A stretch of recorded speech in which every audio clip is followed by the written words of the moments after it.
여러분 혹시 설 명절 잘 보내셨습니까? 참 음력설은 참 좋은 것 같아요. 음력설은 생각할 때마다 항상 그런 생각이 듭니다. 다시 주시는 은혜이구나. 그래서 이때 흐트러졌던 우리 마음도 다시 한번 새롭게 하면서 다시 하나님과 아름답게 동행하기로 결단하셨으면 좋겠습니다. 여러분, 무지갯빛 새해 기도라는 시가 있는데 무지개 7 색깔을 통해서 한 해를 결단하는 내용입니다. 여러분, 2025년도에 우리도 이런 결단을 하면서 믿음의 사람으로서 아름다운 모습을 간직했으면 좋겠습니다. 제가 한번 읽어드릴 테니까요, 그냥 조용히 눈을 감고 한번 들어보셔도 좋을 것 같아요. 한번 생각하면서 한번 들어보시기 바랍니다. 빨강 그 눈부신 열정의 빛깔로 새해에는 나의 가족, 친지, 이웃들을 더욱 진심으로 사랑하고 하나님과 자연과 주변의 삶을, 생명 있는 모든 것을 사랑하겠습니다. 결점이 많아 마음에 안 드는 나 자신도 올바로 사랑하는 법을 배우렵니다. 주황 그 타오르는 환희의 빛깔로 새해에는 내게 오는 시간들을 성실하게 관리하고 내가 맡은 일들에는 인내와 정성과 책임을 다해 알찬 열매를 맺도록 힘쓰겠습니다. 노랑 그 부드러운 평화의 빛깔로 새해에는 누구에게나 밝고 따스한 말씨, 친절하고 온유한 말씨를 씀으로써 듣는 이를 행복하게 하는 지혜로운 매일을 가꾸어 가겠습니다. 초록 그 싱그러운 생명의 빛깔로 새해에는 크고 작은 어려움이 힘들게 하더라도 절망의 늪으로 빠지지 않고 초록빛 물감을 풀어 희망을 짜는 희망의 사람이 되겠습니다. 파랑 그 열려있는 바다빛으로 새해에는 더욱 푸른 꿈과 소망을 키우고 이상을 넓혀가며 도전을 두려워하지 않는 용기로 삶의 바다를 힘차게 항해하는 부지런한 순례자가 되겠습니다. 남색 그 마르지 않는 잉크빛으로 새해에는 가슴 깊이 묻어둔 사랑의 말을 꺼내 편지를 쓰고 그림을 그리며 사색의 뜰을 풍요롭게 가꾸는 창조의 기쁨을 누리겠습니다. 보라 그 은은한 신비의 빛깔로 새해에는 잃어버렸던 기도의 말을 다시 찾아 고운 설빔으로 차려입고 하루의 일과를 깊이 반성할 줄 알며 감사로 마무리하는 사람이 되겠습니다. 내가 원하는 것을 다른 이에게 거듭 강요하기보다는 조용한 실천으로 먼저 깨어있는 침묵의 사람이 되렵니다. 눈을 뜨셔도 되겠습니다. 여러분, 이런 사람 2025년도에 우리가 이런 사람이 되는 게 가능할까요? 어떻게 생각하세요? 저는 가능하다고 믿습니다. 여러분, 물론 우리의 결심과 노력만으로는 쉽지 않겠지요. 하지만 성령님의 도우심의 은혜가 있다라면 가능할 거라고 믿습니다. 그래서 오늘 우리가 함께 성령님에 대해서 생각해 보려고 합니다. 혹시 여러분들에게 당신은 성령 체험을 하셨고 당신 안에 성령님이 계십니까? 그 증거가 무엇입니까? 이렇게 묻는다면 여러분들은 뭐라고 대답하시겠습니까?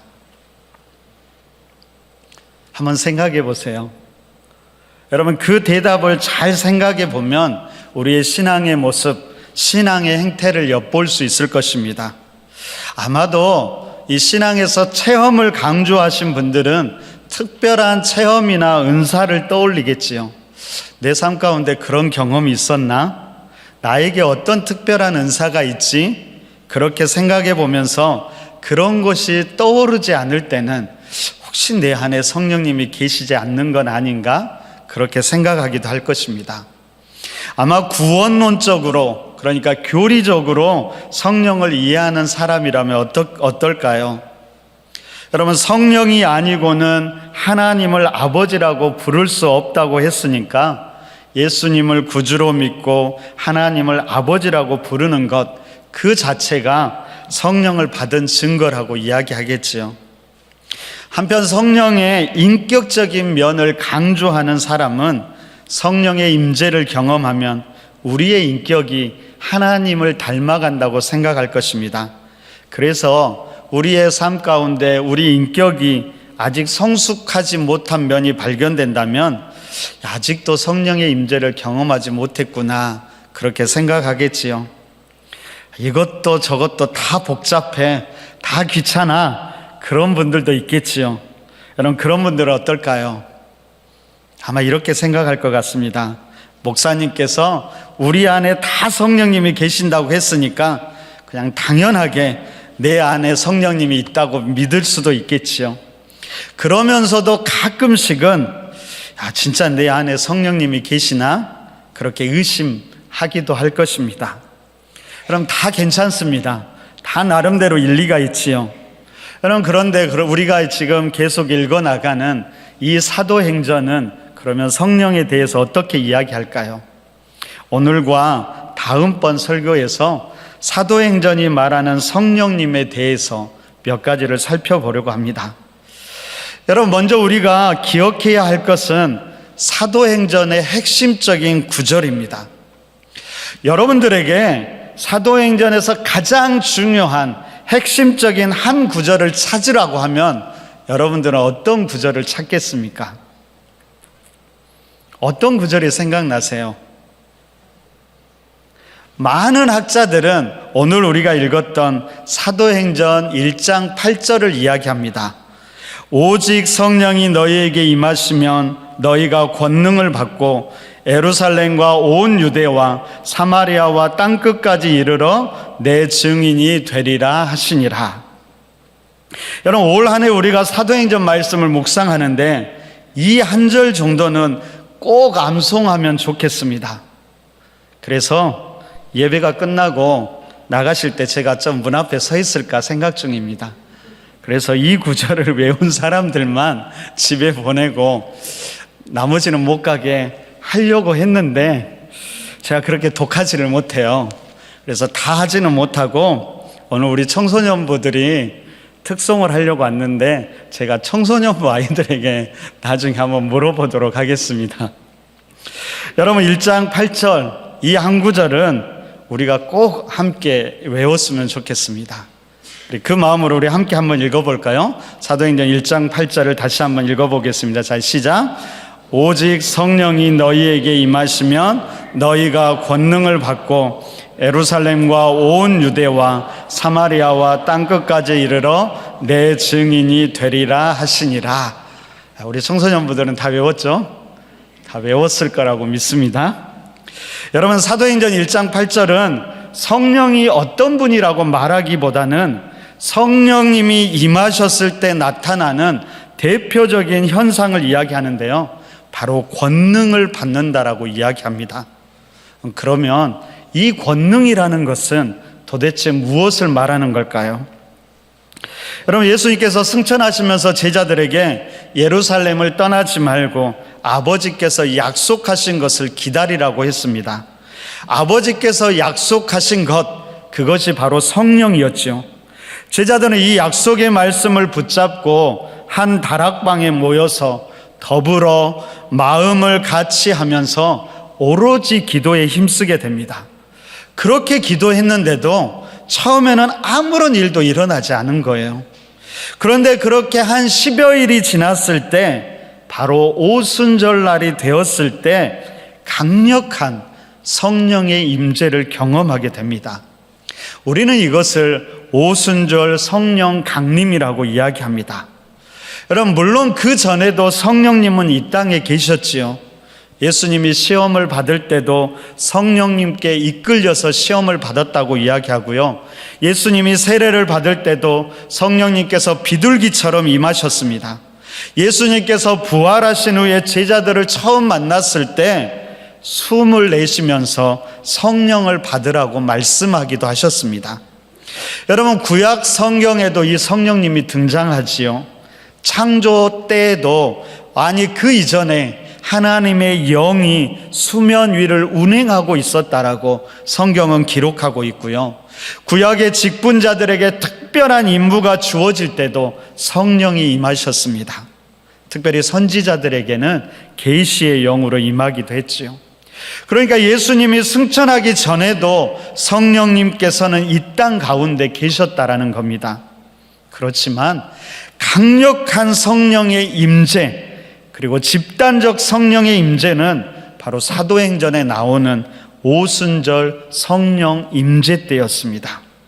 우리는 이 오순절 성령 강림 사건을 통해서 사도행전의 핵심, 사도행전 1장 8절이 말하고 있는 성령의 능력이라는 것이 무엇인지를 바로 여기에서 발견하게 될 것입니다.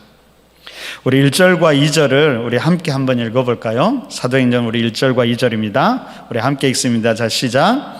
오순절 날이 이미 이름에 그들이 다 같이 한 곳에 모였더니 호련히 하늘로부터 급하고 강한 바람 같은 소리가 있어 그들이 앉은 온 집에 가득하며, 1절을 보니까 오순절 날이 이미 이르렀다라고 이야기합니다. 여러분, 이미 이르렀다. 예를 들면 시계의 초점이 정해진 시간을 향해서 한 눈금 한 눈금 전진하다가 마지막 그 한 눈금이 도달하는 그 순간을 말하지요. 무슨 말일까요? 정해진 시간, 특별한 시간이라는 이야기입니다. 뿐만 아니라 모래시계를 생각해 보면, 우리가 모래시계를 뒤집어 놓으면 모래가 아래로 조금씩 빠져나가지요.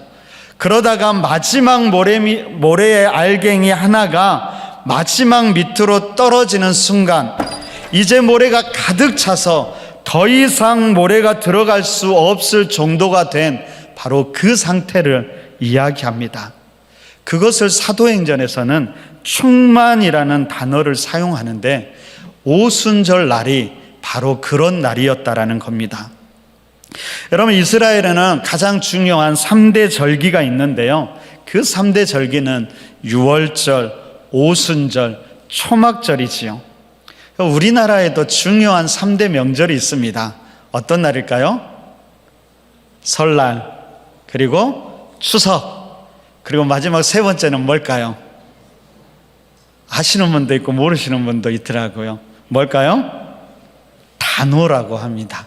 이 세 가지가 제일 중요한 3대 명절이라고 합니다. 여러분, 이 중에서 오순절은 추석과 참 비슷합니다. 여러분, 오순이라는 말에서 이 순은 열을 뜻하는 순수한 우리말입니다. 그래서 우리가 한 달을 나눌 때 상순, 중순, 하순으로 하면은 열, 10일을 한 단위로 하는 것입니다. 여러분, 그러면 오순이라는 것은 며칠을 이야기할까요? 맞습니다. 50일입니다. 그러니까 오순절이라는 것은 50일째 되는 날이라는 뜻을 가지고 있습니다. 여러분, 그러면 그 기준, 시작이 되는 날은 어떤 날일까요? 어떤 날로부터 50일이 되는 날일까요? 바로 그 시작하는 날은 유월절입니다. 그러니까 유월절부터 50일째 되는 날이 오순절입니다. 그러니까 우리가 오순절을 이해할 때는 항상 이 유월절과 함께 이해해야만 합니다. 여러분, 이스라엘 절기에는 두 가지 요소가 항상 결합되어 있는데요, 한 가지는 일상의 삶의 요소에서 주어진 요소, 그 의미들이고, 다른 하나는 바로 여기에 종교적인 의미를 더한 것이었습니다. 여러분, 오순절은 우리의 추석과 비슷하다고 했잖아요. 그래서 이날은 어떤 날이냐면 곡식을 수확하는 날로 풍성한 은혜를 베풀어 주신 하나님께 감사하며 그 하나님께 예배하고 축제를 드리는 날입니다. 그래서 이 날을 다른 이름으로는 맥추절이라고 이야기도 하고요, 77절이라고도 이야기합니다. 바로 이것이 오순절이 주는 일반적인 의미지요. 그런데 이스라엘은 이런 일상의 의미에 종교적인 의미를 더합니다. 그러면 이 오순절이 갖는 종교적인 의미는 무엇일까요? 여러분, 이걸 알기 위해서는 첫 번째 오순절 날에 무슨 일이 있었는지를 우리가 알아야만 합니다. 첫 번째 오순절 날, 성경에서 말하는 첫 번째 오순절 날, 어떤 일이 있었을까요? 맞추신 분은 제가 선물을 드릴 수도 있습니다. 결코 쉽지 않습니다. 여러분, 이 오순절 날을 알기 위해서는 첫 번째 유월절을 알아야 합니다. 여러분, 성경에서 첫 번째 유월절은 언제 있었을까요? 맞습니다. 우리가 잘 알고 있는 출애굽 때였죠. 애굽에서 내린 10가지 재앙 중에 마지막에 하나님은 애굽에 있는 모든 장자를 죽이시는 재앙을 내리게 됩니다. 그때 유일하게 살아날 수 있는 방법 한 가지는 어린 양을 잡아서 문설주에 그 양의 피를 바르고 그 고기를 가족들이 다 모여서 무교병과 쓴 나물과 함께 먹는 것이었습니다. 이것이 첫 유월절로 종교력으로는 1월 14일 정도가 됩니다. 이후에 출애굽에서 시내산에 도착할 때가 3월 1일, 대략 한 45일 정도 지났을 때였습니다. 모세가 며칠을 준비한 다음에 산을 올라가서 하나님을 만나게 되고요. 바로 그때 하나님으로부터 율법을 받게 됩니다. 바로 이 율법을 받을 때가 유월절 후 50일이 되었다라고 보면서 바로 이때를 오순절의 첫 시작으로 봅니다. 그러니까 오순절이 갖는 종교적 의미는 무엇일까요? 바로 하나님의 말씀, 율법을 받는 날이 되고 그것을 통해서 하나님과 새롭게 언약을 맺게 되고 이스라엘과 하나님과 새로운 관계가 시작되는 날이었습니다. 그러니까 정리하면 이렇습니다, 여러분. 오순절이라는 것은 어떤 날이냐? 한편으로는 풍성한 수확으로 우리의 육체적인 필요를 채우는 날이고, 또 한편으로는 말씀으로 우리의 영적인 필요를 채우시면서 우리의 영도, 육도 강건하게 할 뿐만 아니라 이것을 통해서 하나님께서 우리와 언약을 맺고 하나님과 새로운 관계가 시작되는 날, 이것이 오순절이 갖는 의미였습니다. 근데 여러분, 이 오순절 날 성령님이 임하신 것이지요. 그냥 단순히 어쩌다가 오순절 날에 임한 것이 아니라 이날에 임하신 의도가 처음부터 있었다라는 것입니다. 그것은 바로 이 날을 통해서 성령님이 어떤 분이신지를 우리에게 말해주고 있는 것이지요. 여러분, 오순절이 담고 있는 의미처럼 성령님이 이 모든 것을 주관하신다는 것이지요. 다시 말하면 성령님은 우리의 육적인 필요와 영적인 필요 모든 것을 채워주시면서 더 나아가서 하나님과 우리가 언약으로 묶이게 되고 새로운 관계를 시작할 수 있게 해주신다라는 것입니다. 그래서 하나님은 우리 하나님이 되고 우리는 하나님의 자녀, 동역자로 살아가게 되는 것이지요. 바로 이것이 성령님이 가지셨던 첫 번째 권능이었습니다. 그럼 이 시간에 우리가 영상을 하나 보겠는데요. 자막이 따로 없어요. 너무 해석하려고 하지 마시고 일단은 나오는 사람들의 표정에 좀 주목해 보면 좋을 것 같아요. 건물 안에 있는 사람들과 건물 밖에 있는 사람들 표정을 주목하면서 우리 영상 하나를 보도록 하겠습니다.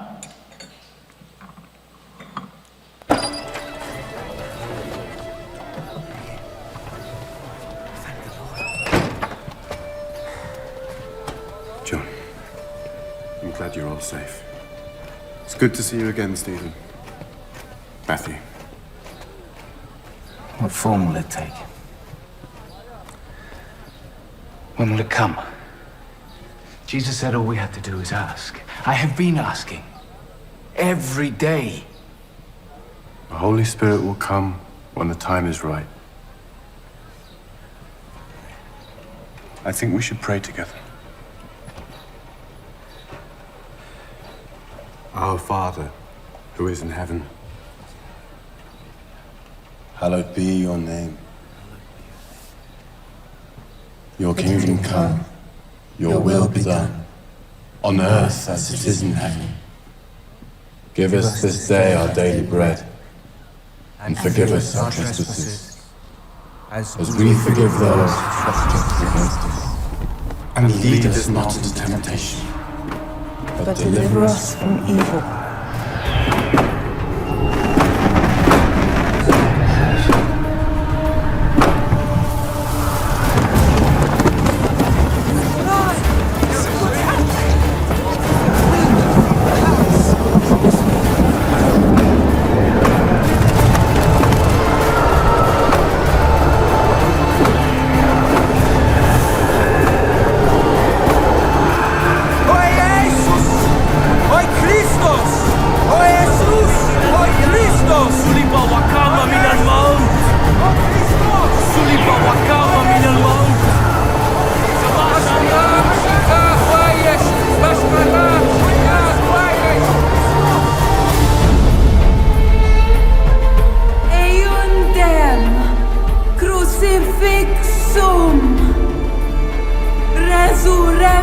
Dum, quidem, vidi. سلب وكعلم من الموت يماش اليهود وكل ساكن القدس Ashraram Shikha Kwayesh אתם עובדים בשמיים ובארץ הטט. Ashraram Shikha Kwayesh אתם עובדים בשמיים ובארץ הטט.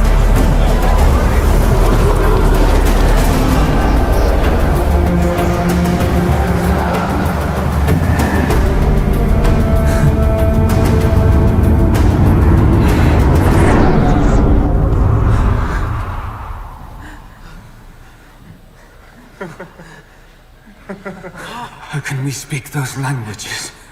The Holy Spirit, He is with us.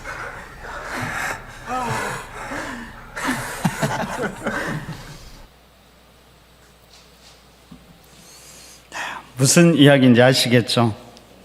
오순절 성령 강림 사건을 영상으로 만들어 놓은 겁니다.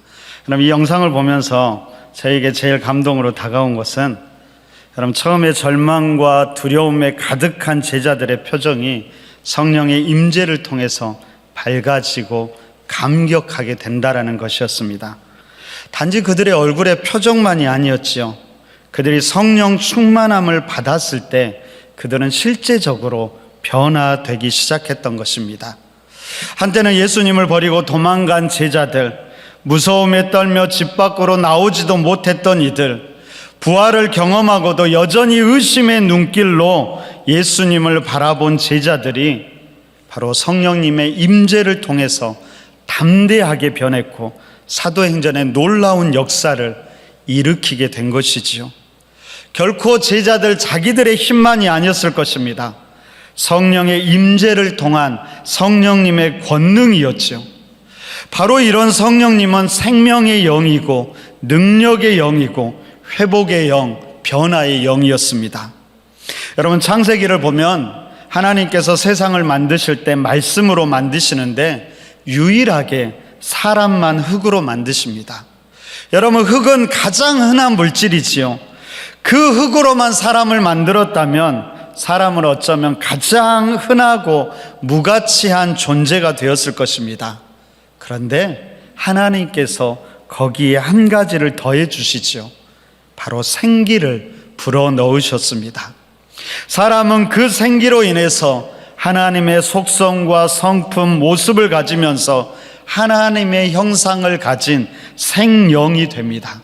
살아있는 영의 사람, 하나님처럼 존귀한 자가 된 것이지요. 그래서 에스겔서에서도 이 생기가 나오는데요. 바벨론 포로된 상황에 있었던 백성들, 당시의 상황이 마른 뼈와 같고 백성들의 마음이 마른 뼈같이 낙심되고 죽어 있을 때였습니다. 바로 그때 에스겔 선지자는 이 생기를 통해서 온 땅에 가득한 마른 뼈들이 다시 회복되고 모든 상황이 변화되는 환상을 보게 됩니다. 바로 이것이 성령의 권능과 능력이지요. 여러분 우리는 오직 성령을 통해서만 새로운 생명을 얻게 되고 새롭게 회복되고 존귀케 되는 것입니다. 그리고 그때부터 하나님과 함께하는 하나님의 사람이 되는 것이지요. 바로 이런 성령의 권능을 올 한 해 우리 교회에서 그리고 성도들과 그 가정에서 경험하기를 바랍니다. 그래요. 다시 우리의 연약함도 회복되고 다시 부흥의 역사가 지금 여기에서 다시 경험되고 시작될 수 있기를 바랍니다. 그런 역사를 경험하고 써내려가는 2025년이 되시기를 간절히 바랍니다. 근데 여러분 이것만이 성령의 권능의 전부는 아닙니다. 더 중요한 것이 있어요. 더 중요한 것은 오늘 시간이 부족해서 다음번에 여러분들과 나누어 보도록 하겠습니다. 오늘 들은 얘기를 잘 간직하고요. 다음번에 계속해서 한 가지를 더 생각해 볼 텐데 그냥 이대로 마치자고 하니까 조금은 아쉬운 것 같아서 한 가지만 더 생각해 보려고 합니다. 여러분, 우리가 어떻게 이 성령의 임재를 그러면 우리의 삶 가운데 경험하고 성령의 권능을 누릴 수 있을까요? 우리가 사도행전을 주의 깊게 볼 필요가 있습니다. 이 성령, 오순절 성령이 임하기까지 사도행전에서 어떤 과정이 있는지를, 그 일련의 과정을 잘 살펴보아야 합니다. 여러분, 오순절은 유월절과 밀접한 관련이 있다고 말씀드렸습니다. 유월절부터 50일째 되는 날이 오순절이라고 했지요. 여러분, 그러면 이 오순절 성령 강림이 있기 50일 전에는 어떤 일이 있었을까요? 당연히 유월절이 있었겠지요. 바로 그 유월절이 어떤 날이었을까요? 여러분, 예수님께서 부활 후 40일 동안 지내시다가 승천하시고요, 제자들은 10일 정도를 한 다락방에 모여서 기도했습니다. 그렇게 합하면 50일 전에는 예수님의 십자가의 죽음과 부활 사건이 있었지요. 바로 여기에서부터 성령의 임재와 역사는 준비되는 것입니다. 예수님의 십자가의 죽음과 부활, 이것이 우리의 신앙의 출발점이고 성령이 임재하는 출발점이 되는 것이죠. 이것에 대한 분명한 확신이 우리 안에 있어야 하는 것입니다. 나를 위해 십자가에서 죽으신 주님, 그 주님께서 부활하셨다라는 분명한 확신과 믿음이 우리에게 필요한 것이죠. 하지만 그것만으로는 충분하지 않습니다. 제자들은 그 믿음 위에 예수님의 약속을 붙잡고 특별한 장소에 함께 모여 더불어서 마음을 같이하며 기도하기에 힘썼지요. 바로 이 기도가 우리에게도 필요합니다. 여러분, 그렇다고 기도만 했던 것도 아닙니다. 기도하면서 또 한편으로 공동체는 유다를 대신할 제자들을 세워갔지요. 무슨 말일까요? 마땅히 감당해야 될 일상의 일들도 충실하게 감당해 갔다라는 것이죠. 이 모든 것이 어우러졌을 때 바로 하나님의 때에 성령님이 바로 그곳 가운데 그때에 임하신 것입니다. 어떻게 임했을까요? 2절을 다시 한번 보세요. 이렇게 이야기합니다. 호련히 하늘로부터 급하고 강한 바람 같은 소리가 있어 그들이 앉은 온 집에 가득하며. 특별히 우리가 주목해야 될 한 단어는 호련히입니다. 갑자기이죠. 하나님의 임재는 그렇더라고요. 우리 편에서 보면 성령님께서 갑자기 임하고 갑자기 우리의 삶이 변하게 됩니다. 바로 그것을 통해서 치유와 회복 또한 갑자기 한순간에 오더라고요. 하지만 여러분, 이 호련히는 하나님 편에서는 결코 갑자기가 아니지요. 하나님이 기다리고 기다렸던 시간이고 준비하고 준비했던 시간입니다. 바로 그때 마치 바람이 채워진 풍선이 어느 날 마지막 한숨으로, 평소에는 그냥 빵빵한 채로 있는 것 같더니 어느 한숨에서 빵 터지듯이 그렇게 성령의 임재가 우리의 삶 가운데 일어나게 되고 우리의 삶은 본격적으로 변화가 시작된다라는 것입니다. 여러분 삶 가운데 여전한 아픔이 있습니까? 그 아픔이 여전히 끝날 것 같지 않습니까? 호련히 갑자기 임하시는 성령님, 그리고 갑자기 모든 것을 변화시키고 회복시키는 그 성령님을 기대하시기 바랍니다. 그 기대 속에서 예수님의 십자가를 굳게 붙잡고 인내로서 기도의 분량들을 채워가야만 합니다. 특별한 장소에 함께 모여 더불어 마음을 같이 하면서 기도하기에 힘써야 되고요. 뿐만 아니라 가장 평범한 일상 속에서도 우리의 기도가 자연스러움이 되어야 합니다. 여러분, 길가의 교회 담임 목사로서 우리 길가의 교회를 통해서 보고 싶은 장면 몇 가지가 있습니다. 그 중에 한 가지는 모였을 때 서로 말씀의 은혜를 나누는 것이죠. 내가 받은 은혜의 말씀, 오늘 묵상한 말씀을 옹기종기 여기저기 앉아서 풍성하게 나누는 모습, 그 모습을 기대합니다. 다른 한 가지는 함께 기도하는 모습입니다. 누군가 힘들어하고 아파할 때 기도할게요 라고 끝나는 것이 아니라 바로 그 자리에서 손잡고 기도해 주는 것이지요. 갑자기 기도하자라고 해도 그것이 어색하고 쑥스러운 것이 아니라 전혀 그냥 당연한 모습, 너무나 자연스러운 모습이었으면 좋겠습니다. 그래서 우리 카페에서도 식당에서도 예배당에서도 부서실에서도 함께 기도하고 함께 말씀을 나누는 모습이 너무나 자연스럽게 발견되었으면 좋겠습니다. 이것이 우리 길가의 교회 일상의 모습이 되길 바라봅니다. 여러분, 말씀과 기도가 일상이 되게 해야 합니다. 여러분, 교회 어떤 자리든 모이면 말씀을 나누고요, 함께 기도해 보십시오. 힘든 사람을 보면 그 자리에서 기도해 주시기 바랍니다. 하루를 말씀과 기도로 시작하고 어느 곳에 가든지 먼저 그곳에서 말씀과 기도로 시작하십시오. 아침에 직장이나 학교에 가는 자녀들에게 잠시라도 기도해 주시고 말씀으로 권면해 주십시오.